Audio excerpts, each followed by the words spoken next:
आणि मला कल्पना आहे,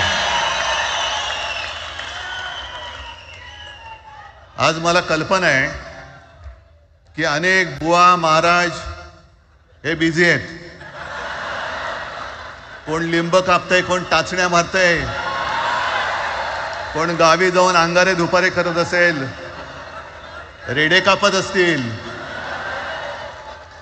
त्या सगळ्यांना सांगतो, या सगळ्या भोंदूपणा विरुद्ध माझ्या आजोबांनी लढा दिला होता आणि त्यांचे आम्ही वारसदार म्हणून तुमच्या समोर उभे ठाकलेलो आहोत.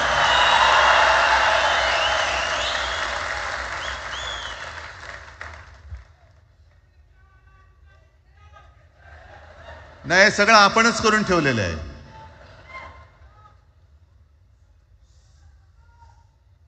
भाषेवरनं जेव्हा एखादा विषय निघतो तेव्हा तो केवळ वरवरचा धरून चालणार नाही. मधल्या काळामध्ये अगदी दोघांनी, म्हणजे मी काय, राजनैतिक आणि आपण सगळ्यांनी या नतद्रष्टांचा अनुभव घेतलेला आहे. वापरायचं आणि फेकून द्यायचं.